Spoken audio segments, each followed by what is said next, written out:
మరి పోయిన నెలలో ఒక్కసారి మాట్లాడుకున్నాము. మళ్ళీ ఇప్పుడు 2026 సెకండ్ మంత్ లోకి మనము ఎంటర్ అయ్యాము. రోజులు ఎట్లా గడిచిపోతున్నాయో చూడండి. సంవత్సరాలు గడిచిపోతున్నాయి.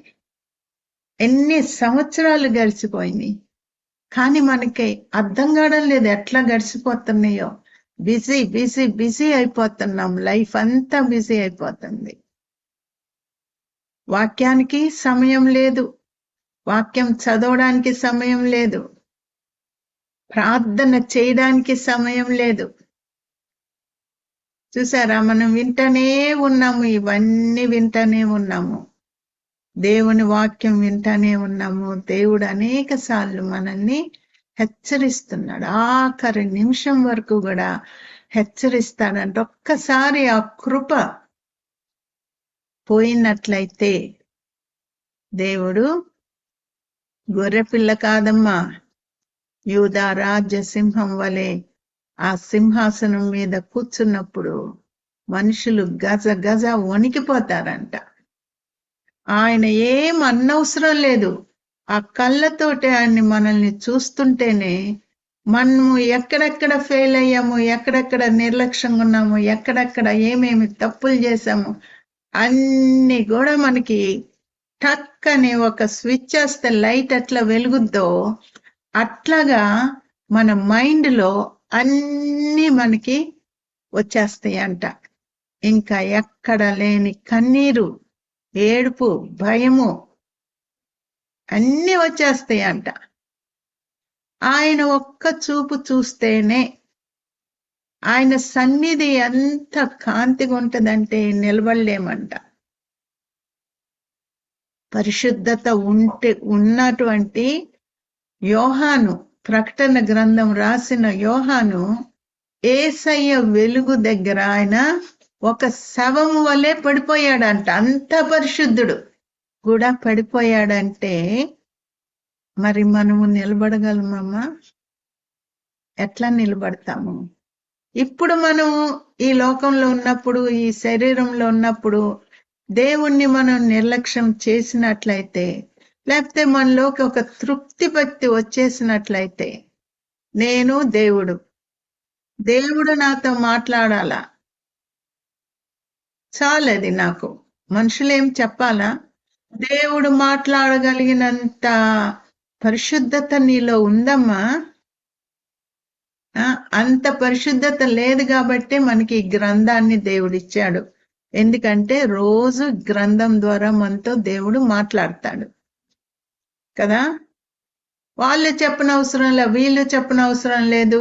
దేవుడు నాకు మాట్లాడతాడు, దేవుడు చెప్తాడు. దేవుడికి నేను లోబడాలా, మనుషులకి ఎందుకు లోబడాలా అనేటువంటి వాళ్ళు కూడా ఉన్నారు.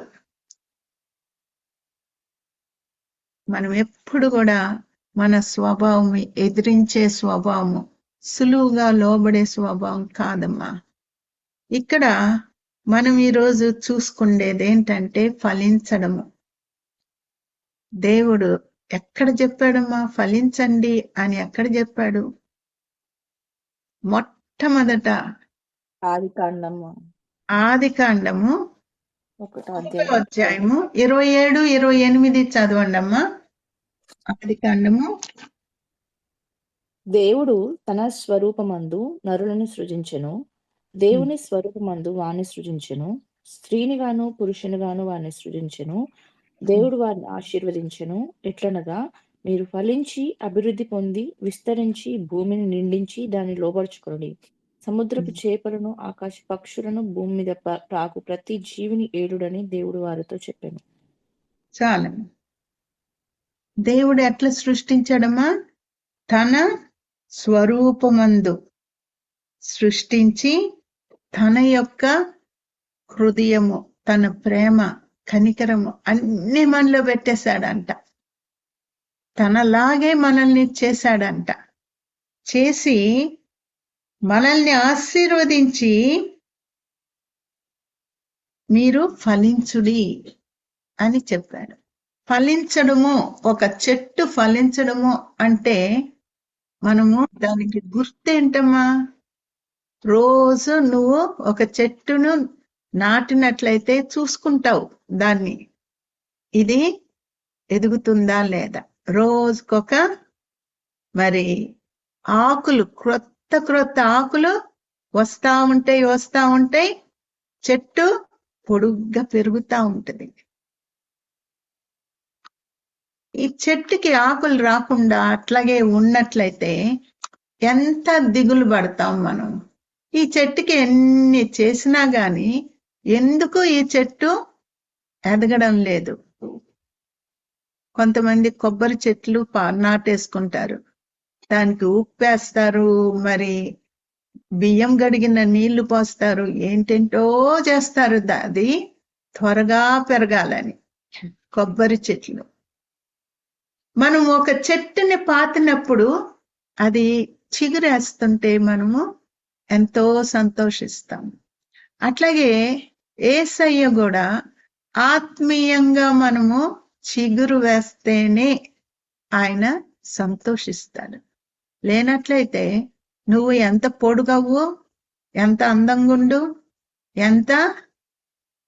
ఎన్ని స్వనీతి కార్యాలు నువ్వు చేసినా గాని దేవుడు ఆనందించే దేవుడు కాదు. మరి మనము ఎట్లా ఉంటున్నాము? ఆయన స్వరూపంలో మనము సృష్టింపబడ్డాము. ఆయనకున్నటువంటి అధికారము మనకు కూడా యేసయ్య ఇచ్చాడు.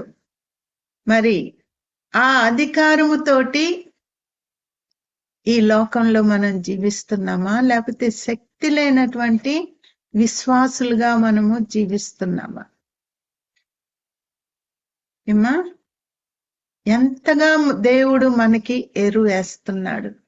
రాబోయే దినాల్లో బైబిల్స్ ని తీసి, ఇప్పుడు ఏంటంటే క్రైస్తవులు ఈ లోకంలోనే, మనం భారతదేశంలోనే కాదమ్మా, ఈ లోకంలోనే క్రైస్తవులు ఉండకూడదు. ఎక్కడ చూసినా గాని మరి క్రైస్తవులకి శ్రమకాలం వస్తుంది కదా. ఎక్కడ చూసినా గాని మనం అనుకుంటున్నాము ఈ భారతదేశంలోనే అనుకుంటున్నాము, కాదమ్మా, ఫారిన్ కంట్రీస్ లో కూడా అట్లాగే ఉంది. సిలువ మెడలో, ఉద్యోగాలకు వెళ్ళినప్పుడు మెడలో సిలువ గుర్తు ఉండకూడదంట, బయటకు కనపడకూడదంట. చూసారా? ఆ సిలువ గుర్తు కనపడకూడదు అంటే ఇంకా ఆ యేసై గురించి మాట్లాడడానికి కుదురుద్దమ్మా? మాట్లాడకూడదంట.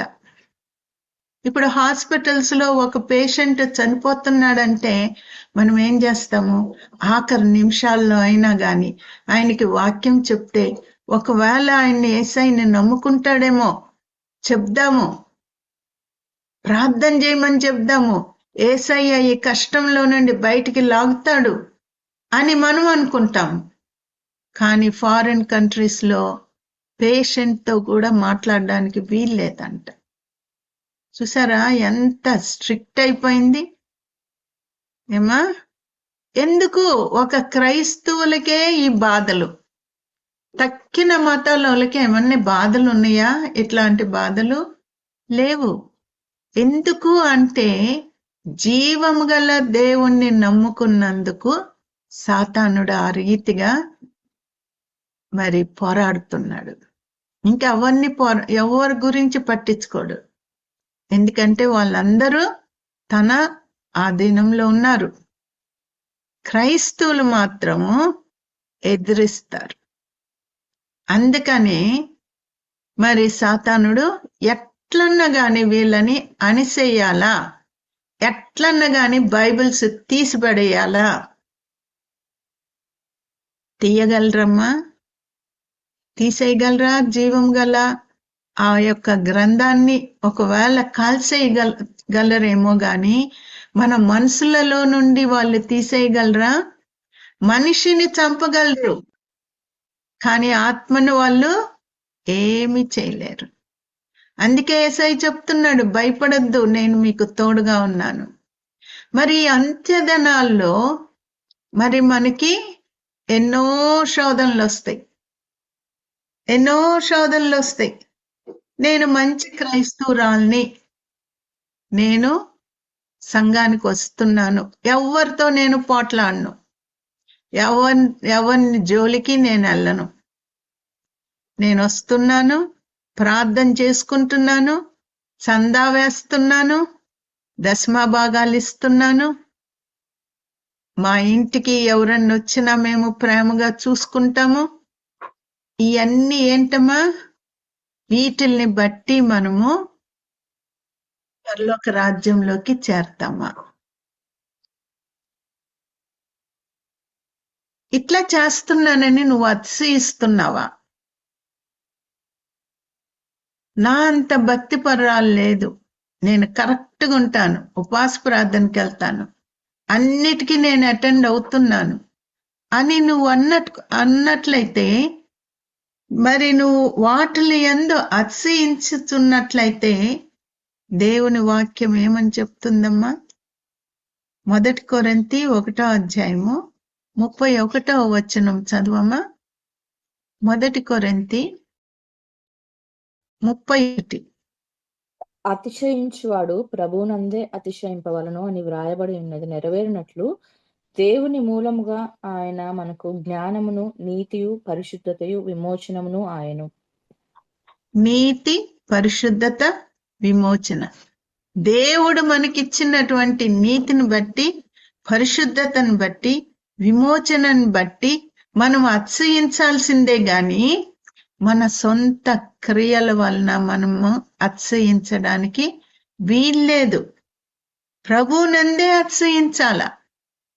నేను ఇట్లా చేస్తున్నా, అట్లా చేస్తున్నాను, నేను నమ్మకంగా ఉంటున్నానని ఒకవేళ నువ్వు అనుకుంటున్నావేమో, కానీ అది కుదరదు.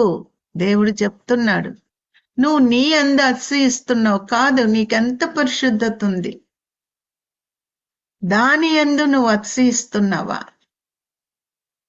ఏమా? దేవుడిచ్చే జ్ఞానం యందు నువ్వు అతిశయిస్తున్నావా?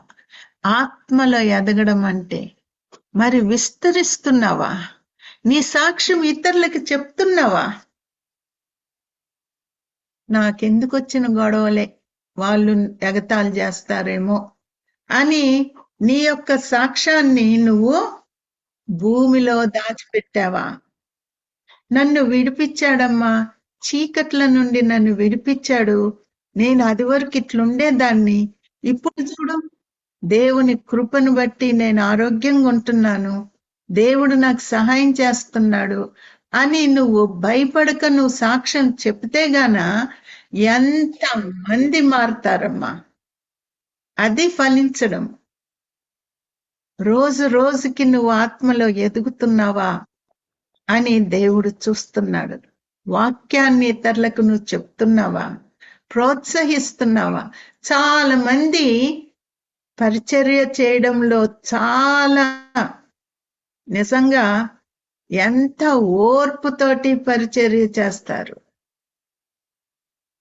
పనులు చేయమంటే బాగా చేస్తారు. మరి మంచి హృదయం వాళ్ళకి ఉంటది, అందరినీ చూసుకుంటుంటారు, అందిందా లేదా, వడ్డిచ్చామా లేదా అని ఎంత బాగా పరిచర్య చేస్తారు. బైబిల్ చదివావా అమ్మా అంటే, బైబిల్ ఎన్నిసార్లు చదివావమ్మా? వాక్యము ఒక్కసారన్నా నువ్వు బైబిల్ని పూర్తిగా చదివావా అని అడిగితే దానికి జవాబు ఉండదు. ఎంతో పనులు చేస్తారు, ఎంత మంచిగా, ఎంత యథార్థంగా చేస్తారు. అవి మంచివే, క్రియలు మంచివే, కానీ అంత మాత్రాన మనము పరలోక రాజ్యంలోకి వెళ్తామని అనుకుంటే మనము తప్పు చేస్తున్నాము. కాదు, ఒంటరిగా నువ్వు దేవుడితో గడుపు. దేవుడిచ్చిన తలాంతు అది, దేవుడు నీకు ఇచ్చిన తలాంతు, దేవుడి కొరకు వాడుతున్నావు. కానీ నువ్వు పరిచర్య చేసేటప్పుడు కూడా నువ్వు ఎంతో మందితో మాట్లాడగలవు, నీ సాక్ష్యం చెప్పగలవు. భయము, మనుషులు ఏమన్నా అనుకుంటారేమో. నేను ఒకవేళ నేను అబద్ధికురాలని చెప్తే వాళ్ళమ్మో ఈమె అబద్ధాలు ఆడుద్దంట అని అనుకుంటారేమో. నేను దొంగతనం చేశాను అని అనుకుంటే గాన ఒకవేళ వాళ్ళు ఏమన్నా అనుకుంటారేమో నా సాక్ష్యం. సాతానుడు పెట్టేటువంటి తలంపులు అన్ని వాక్యానికి వ్యతిరేకంగా పెడతాడమ్మా. చూసారా? దేవుడు అంటున్నాడు రోమీయులకు రాసిన పత్రిక 3వ అధ్యాయము 11 నుండి చదువమ్మా. 11, 12.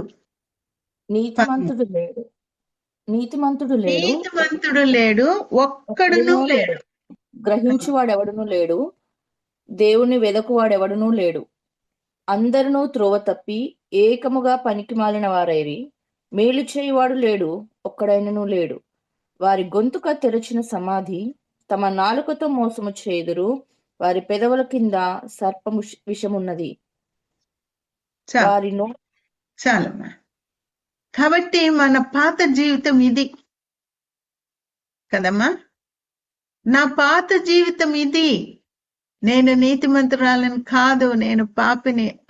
ఈ గ్రంథంలో మనం చూసినప్పుడు దావీదు మహారాజు పాపం చేసినప్పుడు ఎంత ఒప్పుకొని పశ్చాత్తాపడినట్టుగా మనము గ్రంథంలో చదువుతున్నాము. ఎందుకు? పరిశుద్ధుడైనటువంటి పౌలు తన జీవితము, ముందున్న జీవితం ఏంటి?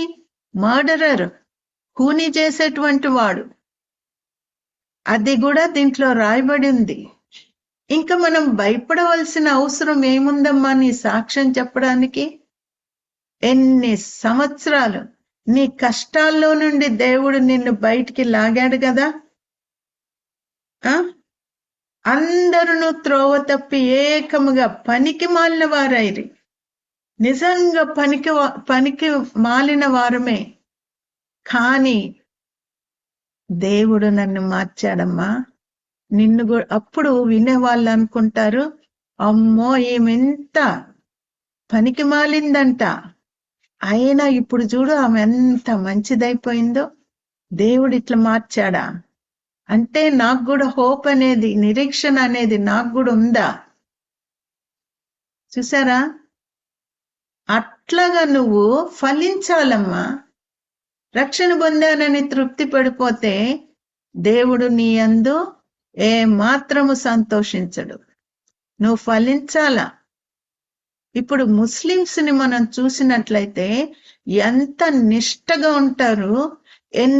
ఎంత రోడ్డు మీద అయినా సరే, ఎక్కడున్నా సరే బట్ట పరుచుకొని వాళ్ళు నమాజ్ చేస్తుంటారు. ఫారిన్ కంట్రీస్ లో కూడా ఆ టైంకి వాళ్ళు ఒక మూలకెళ్ళిపోయి నమాజ్ చేస్తుంటారు. అసలు 40 రోజులు ఎట్లా ఫాస్ట్ చేస్తారమ్మా, ఉపవాసం ఉంటారు. అల్లా తప్పిస్తే ఇంకా వేరే ఎవరినైనా పూజ చేశారంటే వాళ్ళకి ఏమని నేర్పిస్తారు?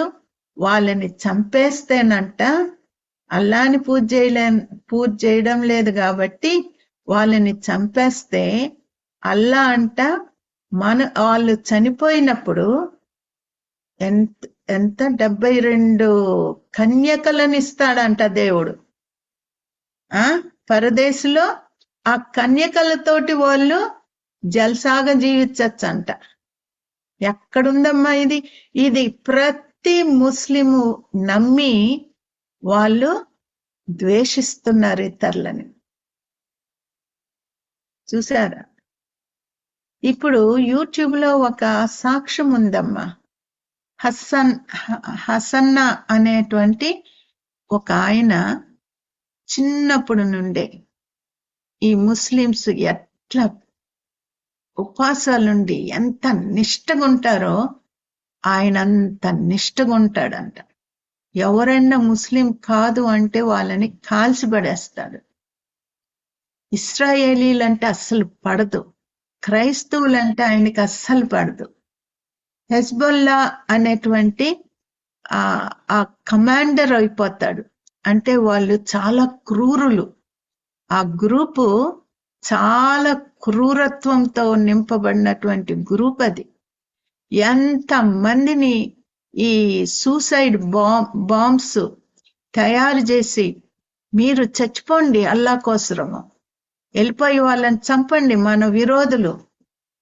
మరి ఇస్రాయేలీలో సూసైడ్ బాంబర్స్ ఎంత మంది వెళ్ళిపోయి ఆ బాంబు పేలినప్పుడు వీళ్ళు చచ్చిపోతున్నారు, ఇంకా చాలా మందిని చంపేస్తున్నారు. అటువంటి వారికి ఆయన క్రూరత్వాన్ని బట్టి ఆయన పైకి వచ్చేస్తాడు, కనికరము లేకుండా చంపేస్తాడు అందరిని. అటువంటి ఆయన ఇశ్రాయేలీలు మిస్సైల్ వేసినప్పుడు ఆయన ఏదో ప్రయాణం చేస్తా ఉన్నాడు, బిల్డింగ్ లోకి వెళ్ళాడు, కరెక్ట్ గా ఆ బిల్డింగ్ మీద పడ్డదంట. ఆయనకి 78 సంవత్సరాలు అనుకుంటా. అందరికీ ఆయన హెడ్, ఎవరు ఎక్కడికి వెళ్ళాలా, ఏ బాంబు తీసుకొని వెళ్ళాలా, ఏ గన్ను తీసుకొని వెళ్ళాలా, ఎక్కడ నిలబడాలా, అన్ని చెప్పేటువంటి కమాండర్ ఈయన. ఇంట్లో భార్య నోరిప్పడానికి లేదు. నేను బయటకు వెళ్తున్నానంటే ఎక్కడికి వెళ్తున్నావు అని అడగడానికి వీల్లేదంట. అన్ని పనులు చేస్తుంది, బ్రేక్ఫాస్ట్ ఇస్తుంది, ఇంకంతే. నమాజ్ చేసి బయటికి వెళ్తాడు. ఏంటి? నేను నీకు విరోధం, అల్లాకి విరోధమైన వారిని చంపాలా. ఆయన నీతి ఎంత గొప్ప నీతో చూడమ్మా. దేనికి?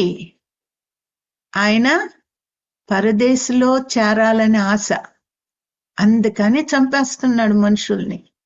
ఖురాన్లో ఏం చెప్పింది? అల్లా కాకుండా ఇంకెవరినన్నా పూజ చేస్తే వాళ్ళని చంపేయండి, నేనున్నాను.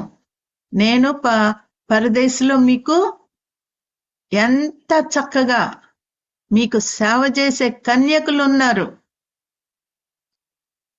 అదంతా తప్పని తెలుసుకోకుండా ఎంతమంది వెళ్ళిపోతున్నారమ్మా, ఎంతమంది చంపేస్తున్నారు క్రైస్తవుల్ని. ఈయన ఎక్కడికో మిషన్ మీద వెళ్తుంటే కరెక్ట్ గా ఆయన మీద పడుతుంది. ఆయన ఏ బిల్డింగ్ లో ఉన్నాడో ఆ బిల్డింగ్ మీద మిసైల్ బాంబు లాగా పేలిపోతుంది. అంతే, ఎగ్గిరవతలు పడతాడు. ఎన్నో సంవత్సరాలు మరి కాపాడబడ్డాడు గాని ఈసారి చిక్కుపోతాడు. ఇంకా ఆయన శరీరం అంతా కూడా మరి లోపల ఆ బాంబు ఆ వేడి ఆయనలో నుండి పుడుతుందంట. రక్తం అంతా ఆయన యొక్క ఊపిరితిత్తుల్లోకి వెళ్ళిపోయిందంట. ఇంకా పిలవడానికి లేదు. ఆఖరి క్షణాలు అని ఆయనకు అర్థమైపోయింది. సరే, నమాజ్ చేయాలంట. ఆఖరి క్షణంలో ఎట్లా చచ్చిపోవాలా? వాళ్ళ యొక్క నమాజ్ చెబుతూ చచ్చిపోతే అప్పుడు వాళ్ళు పరదేశంలో చేరతారంట. కానీ ఈయన ఎంత ట్రై చేస్తున్నా గాని ఒక్క మాట నోట్లో నుండి రాలేకపోతుందంట, రావడం లేదంట. అప్పుడు అనుకున్నాడంట, ఇన్ని సంవత్సరాలు ఇన్ని ఉపవాసాలు ఉన్నాను, నేను ఇంత నమాజ్ చేశాను, ఇప్పుడు నేను ఆఖరి క్షణంలో అల్లా అని కూడా నేను అల్లా అనలేకపోతున్నానే, ఈ ప్రార్థన చేయలేకపోతున్నానని ఎంత దిగులు పడుతున్నాడంట. ఈ లోపల బాడీ గార్డ్స్ ఇద్దరు ఆయనతో పాటి వచ్చిన వాళ్ళు చచ్చిపోతారు. కానీ ఆ శబ్దం విని చుట్టుపక్కల చాలా దూరంలో ఉన్న వాళ్ళు వచ్చి చూస్తే అసలైన కమాండరు చచ్చిపోతున్నాడు. ఇంకైపోతుంది ఆయన పని అనుకుంటున్నాడు. వెళ్ళిపోతున్నాను. భార్య, పిల్లలు అందరు గుర్తుకొస్తున్నారు. అసలైన దిగులేంటంటే, నా నోరు తెరిచి అల్లా అనకపోతే, ఆ నమాజ్ చేయకపోతే, ఆ మాటలు నేను పలకపోతే నాకు ఆ పరదేశం లేదేమో, ఉండదేమో, అల్లా నన్ను చేర్చుకోడేమో అనే దిగులంట. అప్పుడు ఆయన నెమ్మదిగా కళ్ళు మూసేస్తాడు. దగ్గర ఈ లోపల వచ్చి మాట్లాడుతున్నారంట. ఆయనకి చెవులు ఆ బాంబు శబ్దానికి చెవులు దిమ్మెక్కిపోయినాయి అంట. ఎవరు మాట్లాడుతున్నా ఆయనకి వినిపడడం లేదంట. ఈయన మాట్లాడదాం అనుకుంటే నోరు రావడం లేదు. అట్లాగే కళ్ళు మూసేస్తాడు. ఇంకా పైకి వెళ్ళిపోతుంటాడు.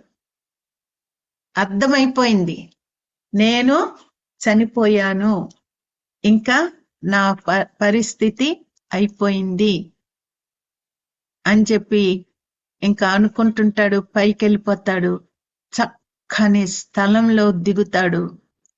ఎంత చక్కగా ఉంటదంటే అసలు మనశ్శాంతి. అప్పుడు వరకు ఆయన శరీరము ఊపిరాడక ఎంత కష్టపడుతున్నాడు, ఎంత నొప్పి, బాడీ అంత గాయాలైపోయినాయి, రక్తం అంతా పోతా ఉంది. ఇదంతా ఇప్పుడు లేదు. ఎట్లయిపోయాడంట? 78 సంవత్సరాలు అయినా గాని 25 సంవత్సరాలు ఆయనలాగా అయిపోయాడంట. అక్కడికి వెళ్ళిపోయి చుట్టూరు చూస్తున్నాడు. నిశ్శబ్దంగా ఉంది, శాంతంగా ఉంది, సంతోషంగా ఉంది. ఇప్పుడు నొప్పి లేదు, ఏమి లేదు అని అటు ఇటు చూస్తా ఉన్నాడు. ఒక శబ్దము, వెలుగు అక్కడ వస్తుంది. శబ్దము నడుస్తున్నట్టుగా ఆ యొక్క అడుగులు శబ్దం వస్తుంది. ఎవరా అని చూస్తే ఎవరుంటారమ్మా? తెల్లటి వస్త్రాలు వేసుకొని దగదగ మెరుస్తూ తన దగ్గరకు వస్తుండేటప్పుడు కల్లా ఇదేంటి, ఈయన వస్తున్నాడేంటి, గుర్తుపట్టాడు ఎవరో అని. ఎందుకంటే యేసయ్య గురించి వాళ్ళకి తెలుసు, ఖురానంలో ఉంది.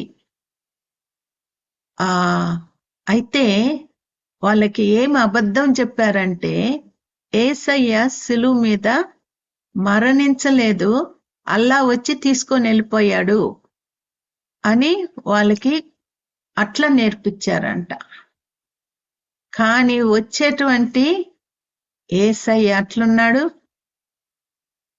చేతుల్లో గాయాలు, కాళ్ళల్లో గాయాలు, అవి కనిపిస్తున్నాయి అంట. నడుచుకుంటా దగ్గరకు వస్తుంటే వణికిపోతున్నాడంట. తను చేసిన ప్రతి తప్పంతా కూడా తనకి తెలిసిపోయి కళ్ళల్లో నీళ్లు కారిపోతున్నాయి అంట ఆయన దగ్గరకు వచ్చే కొద్దీ. ఎంతమందిని చంపేశాడమ్మా అనుకున్నాడు? క్రైస్తవులందరినీ చంపేశాను కదా. ఇప్పుడు ఏం మాట్లాడిపోతున్నాడు?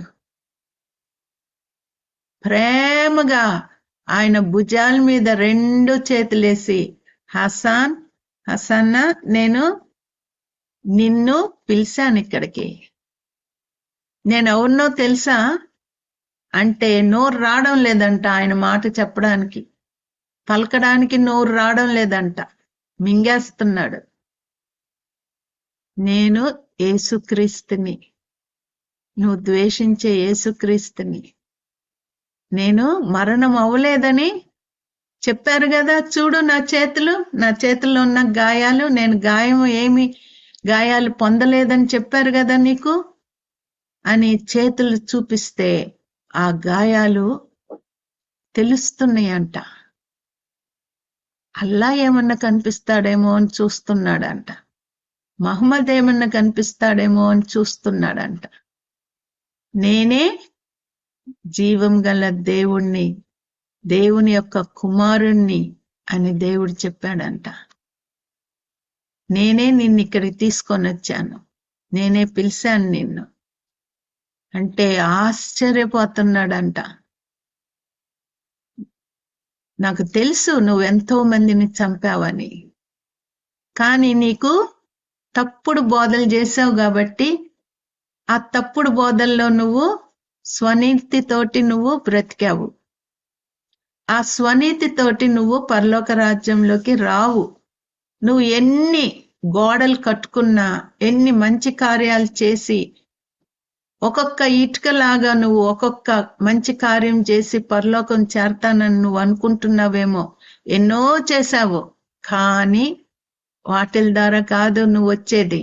నేనే మార్గము, నేనే సత్యము, నేనే జీవం అని దేవుడు చెప్పాడంట. ఆశ్చర్యపోతున్నాడు. అప్పుడు దేవుడు తన్ని పట్టుకొని తన చేతులతోటి ఆయన చెయ్యిని పట్టుకున్నప్పుడు ఆయన గాయం ఈయనకి తెలుస్తుందంట. గజ గజ వణికిపోతున్నాడంట.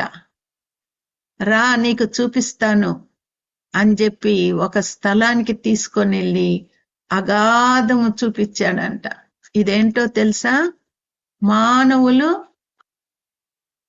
చేసిన తప్పుల్ని బట్టి పరలోకము నరకానికి మధ్యలో ఒక అగాధం ఉంది. అది రోజు రోజుకి లోతు ఎక్కువైపోతుంది, వెడల్పు ఎక్కువైపోతుంది.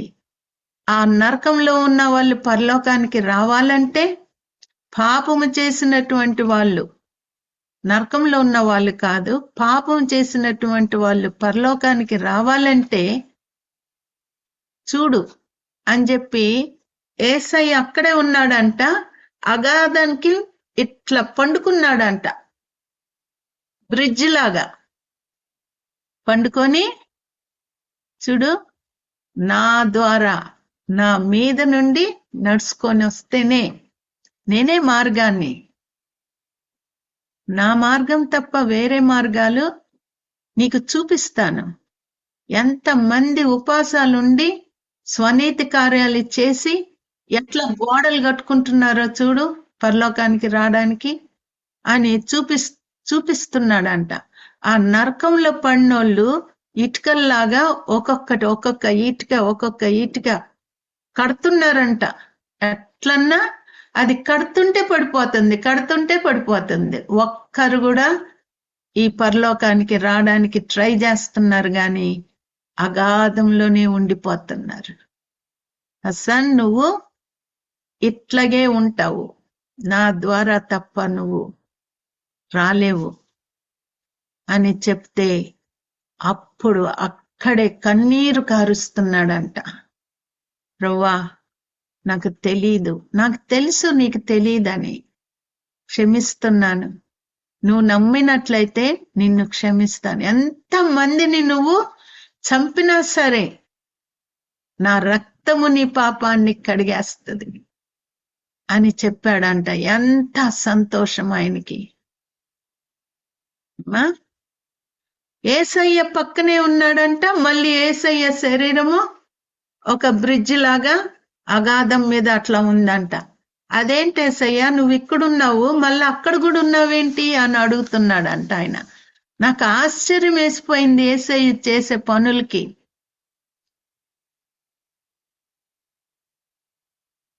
కాబట్టి అప్పుడు ఆయనకి అర్థమైంది, నా స్వనీతి కార్యాలను బట్టి నేను పరలోకము చేరనన్నమాట.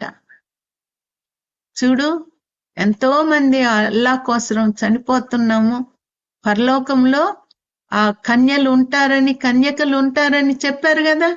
ఇదిగో చనిపోయిన వాళ్ళందరూ చూడు ఎట్లున్నారో, గుర్తుపడుతున్నారు వాళ్ళందరినీ. ఎంతమంది బాంబులు తీసుకొని వెళ్ళి బాంబులతో సహా పేలిపోయి చనిపోయారు వాళ్ళందరూ కనిపిస్తున్నారు. వాళ్ళల్లో ఈయన కొడుకు కూడా ఉన్నాడంట. అయ్యో ప్రభా, నా కొడుకు అంటున్నాడంట. నా కొడుకు కూడా అక్కడ ఉన్నాడా నరకంలో? అవును, నన్ను నమ్మలేదు కదా, ఏడుస్తున్నాడంట. చూసారా, మన స్వనీతి కార్యాలు మనల్ని పరలోక రాజ్యంలో చేర్చదు. ఈ భక్తి చాలే అని నువ్వు అనుకుంటున్నావేమో.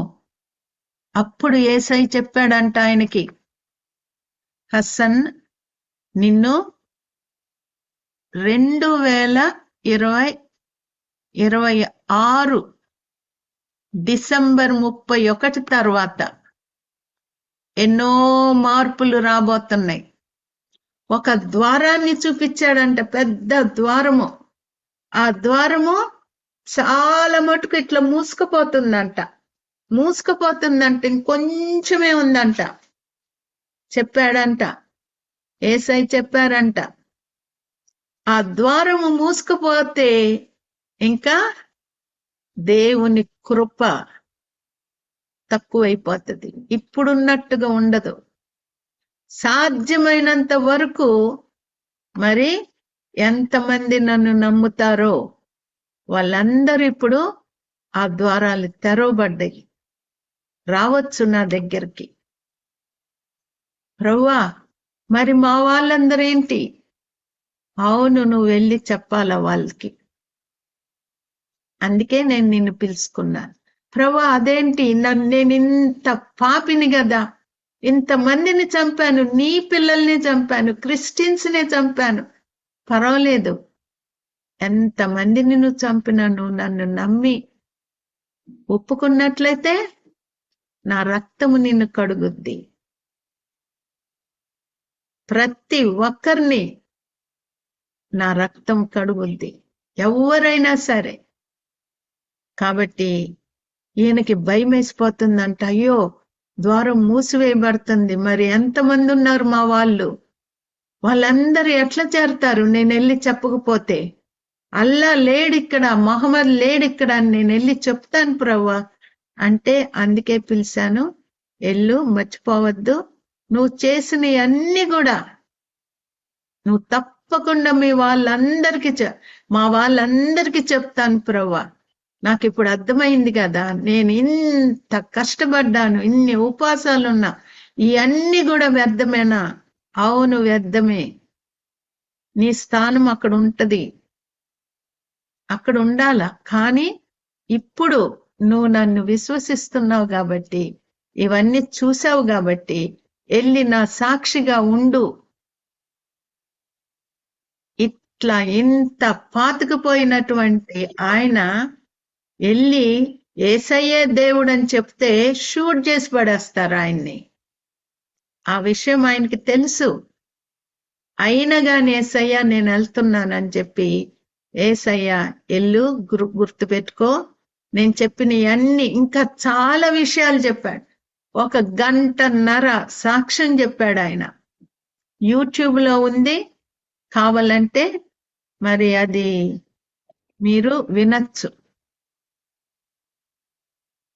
యేసయ్య పంపించేస్తాడు, అప్పుడు బ్రతుకుతాడు. ఇక్కడ 9 నిమిషాలు ఆయన గుండె ఆగిపోయిందంట.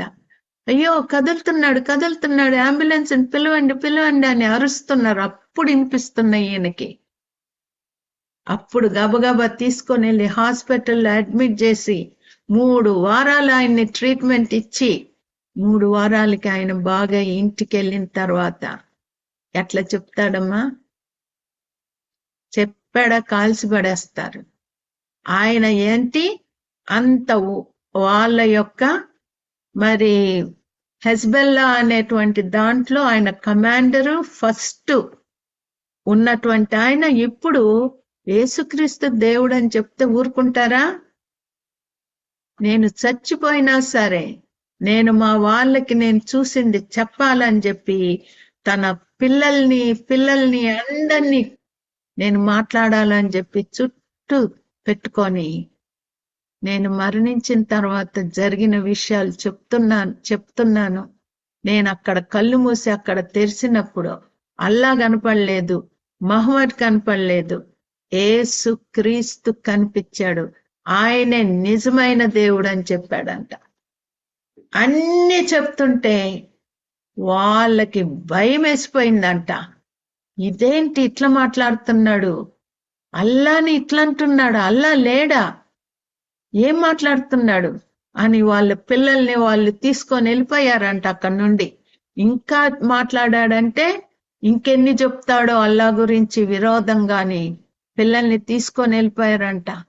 ఆ కోడళ్ళు అల్లుళ్ళు అందరూ, పెద్ద కొడుకు అన్నాడంట, కోపంతో అన్నాడంట, డాడీ నీ మైండ్ ఏమైపోయింది? నీ మైండ్ ఏదో అయినట్టుగుంది, అందుకే ఇవన్నీ నువ్వు మాట్లాడుతున్నావు అని కోపంగా అన్నాడంట. ఇంకా తర్వాత ఆయనకి తెలిసిపోయింది చంపడానికి వీళ్ళు ప్లాన్ వేస్తున్నారని. అప్పటికప్పుడు ఆయన పారిపోతాడు. ఇల్లు అందరినీ, భార్య అయితే నీకు డైవర్స్ ఇచ్చేస్తున్నానని డైవర్స్ ఇచ్చేసిందంట. ఇంకా నన్ను బ్రతకనీయరని పారిపోతాడు. పారిపోయి ఇప్పుడు సాక్ష్యం చెప్తున్నాడు. యూట్యూబ్ లో ఉంది ఆయన సాక్ష్యం, వినండి. ఒక ముస్లిం మారి ఎట్లాగా ఆయన చెప్తున్నాడు. క్రైస్తవులుగా ఉన్న మనము ఏం చేస్తున్నామమ్మా? చెప్తున్నామా దేవుడి గురించి? ఏమా దేవుడి గురించి చెప్తున్నామా? నాకెందుకు వచ్చిన గొడవలే అని మెదలకుండా ఉంటున్నావా? మనం చెప్తే మనుషులు మనల్ గురించి ఏమనుకుంటారని నువ్వు భయపడుతున్నావా? నీతిమంతుడు ఒక్కడునూ లేడు అని వాక్యం చెప్తుంది. అందరూ త్రోవ తప్పి ఏకంగా పనికి మాలిన వారైరి. కానీ ఒక దినాన నేను అబద్ధికురాల్ని, ఒక దినాన నేను గయాలి గంపని, ఒక దినాన నేను దేవుణ్ణి నమ్మలేనటువంటి దాన్ని, లోకస్తురాల్ని. ఇప్పుడైతే దేవుడు నన్ను మార్చాడు అని నువ్వు సాక్ష్యం చెప్పగలిగితే ఎంత మందిని నువ్వు దేవుళ్ళలోకి తీసుకొని రాగలవమ్మా? దేవుడు అంటున్నాడు, నీ నీతి క్రియలన్నీ నాకు మురికి పేలికల వలె కనపడుతుంది. చదువమ్మా, యెషయా 64:6. నీతిమంతురాల్ని నేను అని నువ్వు అనుకుంటున్నావా? మేమందరము అపవిత్రుల వంటి వారమైతిమి, మా నీతి క్రియలన్నయు మురికి గుడ్డ వలె ఆయను. మేమందరము ఆకుల వలె వాడిపోతుమి, గాలివాన కొట్టుకొని పోవునట్లుగా మా దోషములు మమ్మల్ని కొట్టుకొని పోయాను. చూసారమ్మా? అంతే, మన నీతంతా మురికి పేల్కల వలె దేవుడి సన్నిధిలో కనపడుతున్నాయి. నేను మంచిదానిలే అని నువ్వు అనుకుంటున్నావేమో. ఏ తప్పు చేయడం లేదు, నిజమే, జాగ్రత్తగా నువ్వు ఉంటున్నావు. కానీ దేవుడి కొరకు నువ్వు త్యాగం చేస్తున్నావా? తెగిస్తున్నావా? మాట్లాడుతున్నావా? ఈ అంత్య దినాల్లో మనల్ని దేవుడు దాటిపోయి ఇప్పుడు ముస్లిం కంట్రీస్ లో, దేశాల్లో దేవుడు తన్ను తాను కనపరుచుకుంటున్నాడంట అందరికి. అక్కడ మీటింగ్స్ లేవమ్మా, మనకున్న రిట్రీట్స్, మీటింగ్స్ ఇట్లాంటి ఏమి లేవు. ఎక్కడో ఒక చిన్న కాగితం ముక్క కనిపించిన అది చదువుకొని మారినటువంటి వాళ్ళు ముస్లిమ్స్ ఎంత మంది ఉన్నారు? దాదాపు 1,00,000 మంది మరి అటువైపు మారారంట. బైబిల్స్ అక్కడ కాల్చేస్తారు. బైబిల్ ఉందంటే ఎక్కడి నుండి వచ్చింది, ఎట్లొచ్చింది అని చెప్పి వాళ్ళని ఆరాధించి ఎవరిచ్చారు వాళ్ళని కూడా చంపేస్తారు. అట్లాంటి దేశంలో బైబిల్ని తలగడి కింద పెట్టుకొని మధ్యరాత్రులు లేచి ఎవ్వరు చూడకుండా ఏదన్నా ఒక సువార్త వాళ్ళకి దొరికిందంటే దాన్ని అంత జాగ్రత్తగా కంటత పెడుతున్నారంట. యోహాను సువార్త వాళ్ళకి దొరికిందంట పుస్తకం, అంతే, దాన్ని కంటత పెట్టేశాడంట. చూడమ్మా, మనకి ఫ్రీగా చదువుకునే దినాలు వచ్చి వాక్యం వినండి అంటే కూడా ఆ వాక్యం వినడానికి కూడా కష్టమైపోతుంది. చూసారా? లెక్కప్ప చెప్పాలా మనము, దేవుడికి లెక్కప్ప చెప్పాలా? ఎంత ఎరువేస్తున్నాడు దేవుడు మనకి, ఆత్మీయ ఎరువేస్తున్నాడు. కారు ద్రాక్ష వలె ఉంటున్నామా, లేకపోతే పచ్చని అంజూరపు చెట్టు వలె ఆకులు, నిండా ఆకులు, చూస్తేనే క్రైస్తవురాలు అన్నట్టుగా నువ్వు కనిపించచ్చు. ఆత్మీయ ఫలాలు మనలో ఉన్నాయా? ఆ భారముందా? దేవుడు రానయ్యున్నాడు. 2026 తర్వాత భయంకరమైనటువంటి మార్పులు ఈ లోకంలోకి వచ్చేస్తాయి అంట. మరి 3వ ప్రపంచ యుద్ధము రానయ్యున్నదని వాళ్ళు అనుకుంటున్నారు. మరి 2026 తర్వాత, ఈ యొక్క సంవత్సరం తర్వాత, అప్పుడే 1 నెల అయిపోయింది. దేవుడు కరెక్ట్ గా చెప్పాడంట, 2026 డిసెంబర్ 31 తర్వాత మార్పులు నువ్వు చూస్తావు. మీ ముస్లిం దేశాలన్నీ నాశనం అయిపోతాయి. ఆ యొక్క అధికారులందరూ చచ్చిపోతారు అని చెప్పాడంట యేసయ్య. మరి అదే కాదు, లోకమంతా కూడా అల్లకొల్లోలమైపోతుంది. మనం ఎక్కడుంటామమ్మా? ఇంకా 1 నెల అయిపోయింది, ఇంకా 11 నెలలు మాత్రమే ఉంది. మనం చేయగలిగినంత సేవ చేస్తే, కొంతమందినైనా మనం సంపాదిస్తే మరి దేవుడు సంతోషిస్తాడు. లేనట్లయితే చాలా దుఃఖపడి, ఎంత నిన్ను ప్రేమించాను, అయితే నా ప్రేమను నువ్వు గుర్తెరగలేదు, అలుసుగా నువ్వు తీసుకున్నావు, నేను నిన్ను లెక్క అడుగుతానని నువ్వు ఏమాత్రము భయపడలేదు. ఎందుకు ఇచ్చాను నీకు ఇవన్నీ? జ్ఞానాన్ని ఎందుకు ఇచ్చాను? నువ్వుకున్న అంతా కూడా ఎందుకు ఇచ్చాను? నీకోసరమా? నువ్వు అనుభవించడానికోసరమా? ఇతరులను నువ్వు సంపాదించడానికి కోసరమా? కాబట్టి మనం ప్రార్థన చేసుకుందాము. ప్రభువా, 1 నెల అయిపోయింది, కనీసం మాకు ఈ టీవీ సాక్ష్యం ద్వారా మాకు తెలుపుతున్నావు ప్రభువా. ఇట్లా ఈ సంవత్సరమే ఆఖరి సంవత్సరము, తర్వాత రాకడొస్తుందని చెప్పలేదు, కానీ భయంకరమైనటువంటి పరిస్థితులు వస్తాయని దేవుడు చెప్పాడంట. అందరూ కూడా చెప్తున్నారు 2026 అప్పుడే మార్పులు వచ్చేస్తున్నాయి. మరి ఇంకా రాబోయే దినాలు ఎట్లుంటాయో మనకి తెలియదమ్మా. చూస్తుంటే బైబిల్స్ మనకుంటాయా? ఏదో ఒక సాకు చెప్పి ఆన్లైన్లో కూడా మీరు మాట్లాడడానికి వీల్లేదు అని అంటే అది కూడా మనకు ఉండదు. ఇప్పుడు ఇంత నిర్లక్ష్యంగా రాకుండా ఉంటున్నారు. సాధ్యమైనంత వరకు మనం విని నేర్చుకొని పడ్డం మనం నేర్చుకోవాలా. ఇతరులకు మనం సహాయకరంగా ఉండాలా. మన సమయం ఇంకా మన సమయం కాదమ్మా. ఇంకా తిని రెస్ట్ తీసుకొని నిద్రపోయే దినాలు కాదు.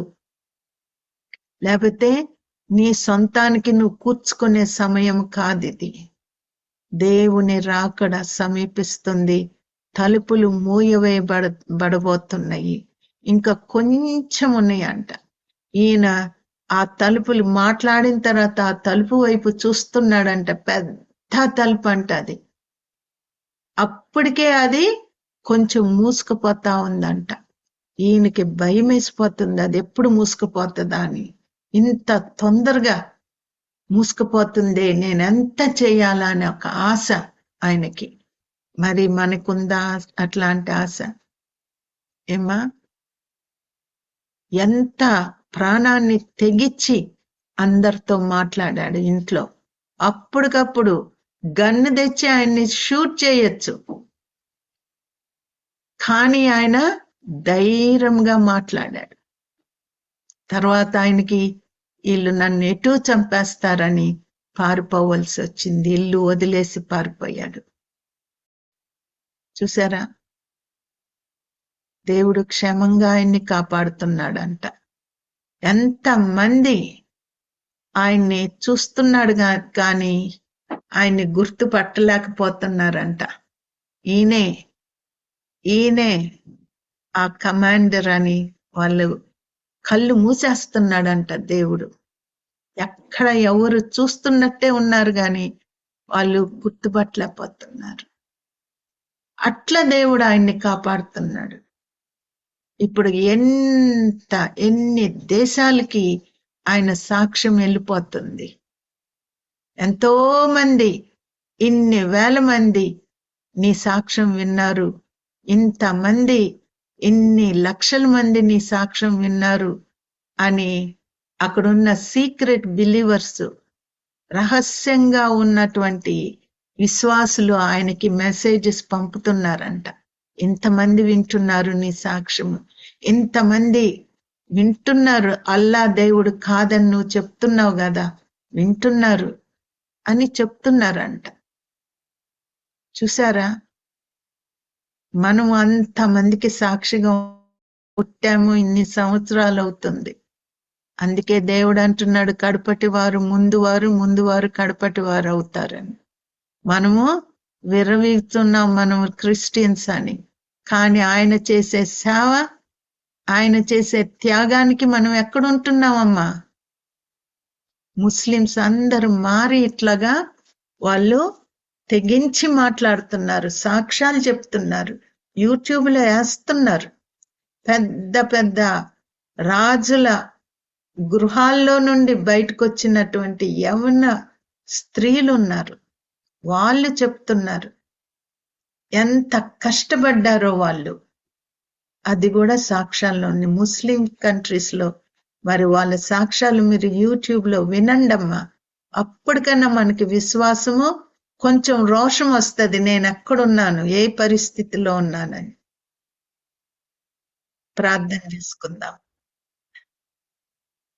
పరిశుద్ధమైన తండ్రి, ప్రేంగల ప్రభా, సర్వశక్తి కలిగిన దేవుడివి, ఈ దినమున ఫలించమని మీరు చెప్తున్నారు.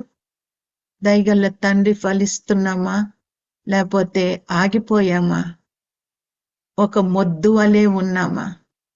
నా దయగల తండ్రి, ఆత్మీయ ఫలాలు ఉన్నాయా తండ్రి? మేము నిజముగా లోతుగా పశ్చాత్తాపడడానికి, లోతుగా మిమ్మల్ని తెలుసుకొని, మీ ప్రేమ, మీ స్వరూపంలో మీ యొక్క గుణగణాలు మాలో పెట్టారు ప్రభువా. అవన్నీ పోగొట్టుకొని మా సొంత జ్ఞానముతోటి మేము ఈ లోకంలో జీవిస్తున్నాము. క్షమించండి తండ్రి. శక్తి లేనటువంటి భక్తి, మిమ్మల్ని నిరూపించలేనటువంటి భక్తి నుండి విడిపించి, రోషంతో పౌరుషంతో మేము ఇతరులకు మిమ్మల్ని రుజువుపరిచే భక్తి మాకు దయచేయండి ప్రభా. పిరికాత్మ నుండి విడిపించండి తండ్రి. నా దయగల ప్రభా, ఎంతో త్యాగం చేసినటువంటి వాళ్ళు ఉన్నారు, ఎంతో పరిచర్య చేసినటువంటి వాళ్ళు ఉన్నారు. అవన్నీ లెక్కకి రావని మీరు సెలవిస్తున్నారు. మీ కొరకు ప్రభువా ఎంత ప్రయాసపడుతున్నాము, ఎంత తండ్రి కన్నీరు కారుస్తున్నాము ఆత్మల కొరకు. ఎన్ని ఆత్మలను మేము సంపాదించాము, అది ప్రభువా. కాబట్టి నా దయగల తండ్రి, వినుచున్న ప్రతి బిడ్డ మీరు ప్రభువా మీ హస్తాలతోటి తండ్రి సృష్టించారు. ప్రతి బిడ్డలో టాలెంట్స్ పెట్టారు. మరి అవి మీకోసం వాడబడినట్లు మేము పూర్తిగా నీ రక్తంలో కడుక్కొని శుద్ధి నొంది ప్రభువా సాక్షులుగా మమ్మల్ని చేయమని వచ్చిన ప్రతి బిడ్డ కొరకు మిమ్మల్ని స్తుతిస్తున్నాను. ఈ సేవను మీరు జ్ఞాపకం చేసుకోండి. స్త్రీల మీటింగ్ ఎంతో స్త్రీకి తల్లిగా ఎంతో ఆశీర్వాదకరంగా ఉంటాయి.